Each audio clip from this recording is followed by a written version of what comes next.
मेरे प्रिय छात्र एवं छात्राओं, मैं Neeraj Kumar, RS college Tarapur, Munger university, इतिहास विभाग।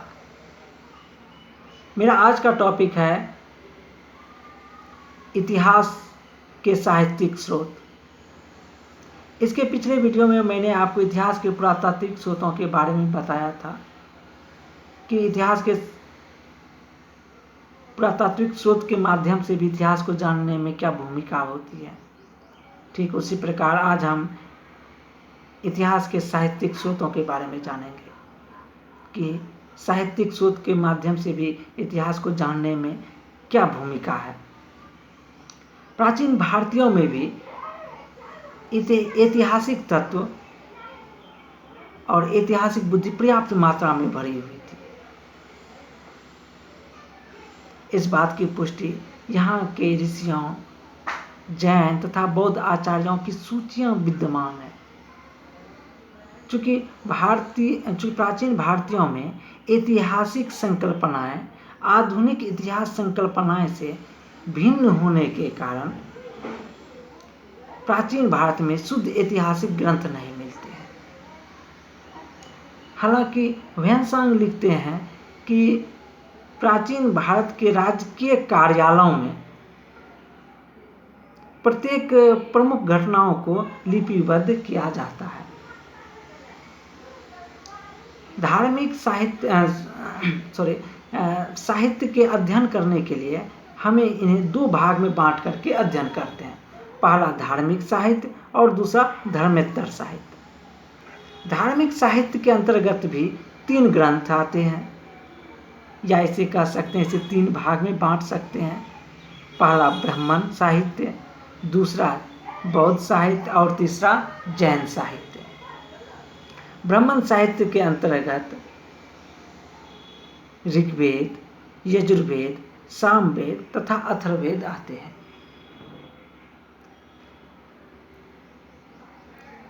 ऋग्वेदिक कालीन अर्थात 1500 ईसा पूर्व से लेकर 1000 ईसा पूर्व के अध्ययन करने के लिए हमें ऋग्वेद ग्रंथ का उपयोग करते हैं।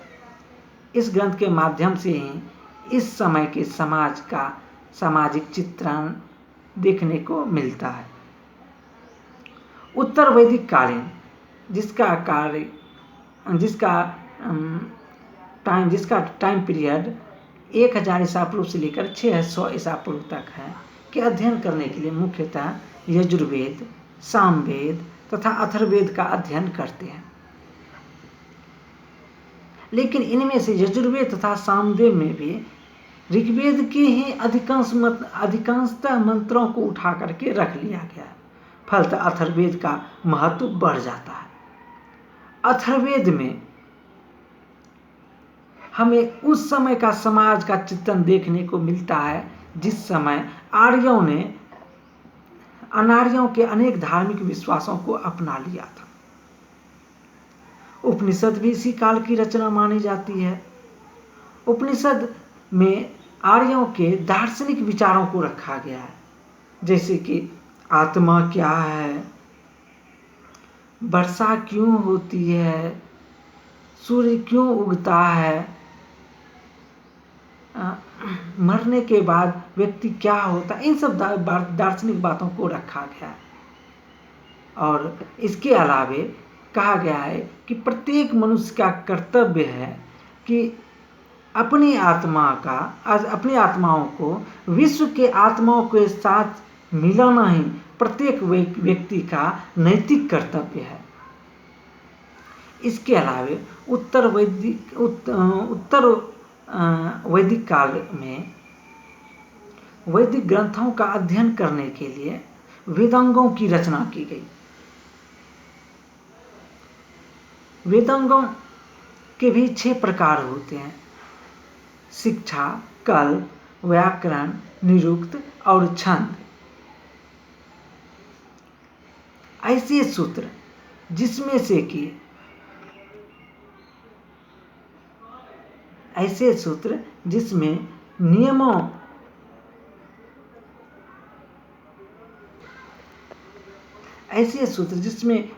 विधि तथा नियमों का प्रतिपादन किया गया है, कल्पसूत्र कहलाते हैं। कल्पसूत्र के भी 3 भाग होते हैं, स्रोत सूत्र, गुहा सूत्र और धर्म सूत्र।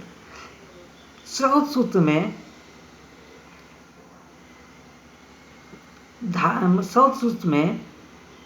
यज्ञ संबंधी नियमों का प्रतिपादन किया गया है। गुहा सूत्र में मनुष्य के लौकिक तथा परलौकिक जीवन का विवेचन किया गया है और धर्म सूत्र में मनुष्य के धार्मिक, सामाजिक तथा आर्थिक जीवन का विवरण देखने को मिलता है। इसी प्रकार साहित्यिक स्रोतों में देखें तो रामायण तथा महाभारत की भूमिका भी मिलती है। महाभारत का कार्यकाल 400 ईसा पूर्व से लेकर के 400 ईस्वी तक माना गया है। इसके अलावा हम लोग पुराण को भी देखते हैं। पुराण 18 पुराण होते हैं, जिसमें से कि मत्स्य पुराण संभवतः सबसे प्राचीन पुराण माना जाता है। इसके अलावा इस पुराणों की सबसे बड़ी खास बात ये होती है कि जिसमें जितने भी प्राचीन राजाओं की वंशावली जो दी गई है, इन्हीं पुराणों में दी गई है। इन पुराणों में से मत्स्य पुराण, वायु पुराण और विष्णु पुराण में ही इन राजाओं की वंशावली दी गई है। और इस प्रकार अब हम देखते हैं बौद्ध साहित्य। बौद्ध साहित्य में हम सर्वप्रथम त्रिपिटक को देखते हैं। त्रिपिटक के अंतर्गत बौद्ध साहित्य में जैसे त्रिपिटक आते हैं, उसमें त्रिपिटक में 3 साहित्य आते हैं, जैसे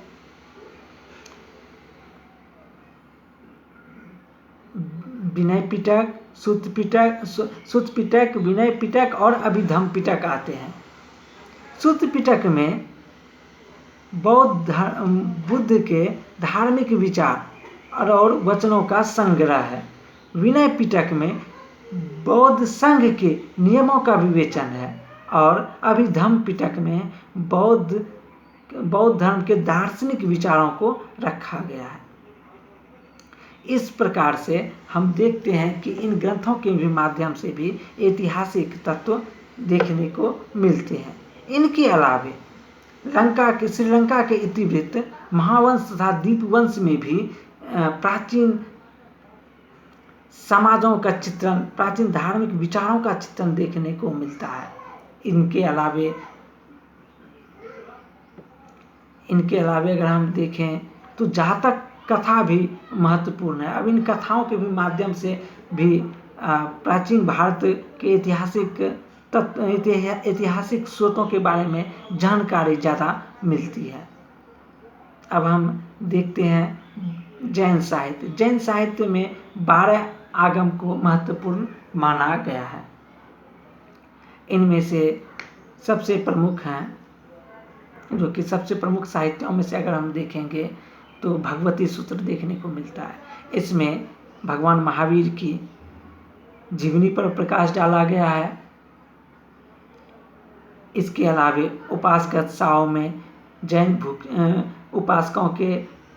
उपासकों के बारे में बताया गया है। नया धम्म कहा में महावीर की शिक्षाओं के बारे में बताया गया है। इन सब माध्यम से, जैसे कि अनुत्तरोवाय दिशाओं में प्रसिद्ध जैन भिक्षुओं के बारे में बताया गया है। इनके अलावे विवाह यम सूत्र में कर्म फल का विवेचन है। इस साहित्य के माध्यम से भी हम प्राचीन भारत के ऐतिहासिक स्रोत के बारे में इन सब से जानकारी मिलती है। अब हम देखते हैं धर्मेत्तर साहित्य। अब देखते हैं कि ये धर्मेत्तर साहित्य क्या है। क्योंकि धार्मिक साहित्य धार्मिक लेखकों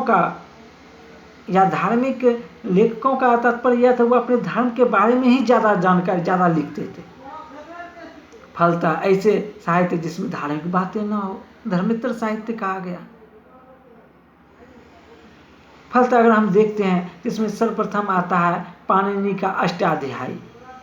इसमें हमें मौर्य से पूर्व काल के विवरणों के समाज के जीवन का के चित्रण देखने को मिलता है। इनके अलावे अगर हम मौर्य काल का देखें तो हमें विशाखदत्त कृत मुद्रा राक्षस, सोमदेव कृत कथा सहित सागर तथा क्षेमेंद्र कृत वृहद कथा मंजरी देखने को मिलती है। इनके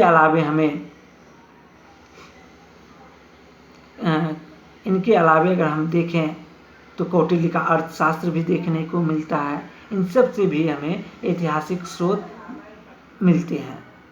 अगर हम शुंग वंश के कार्य यानी कि मौर्य काल के बाद शुंग वंश के कार्य के उस शुंग वंश के समाज के अगर चित्रण भी देखें तो हमें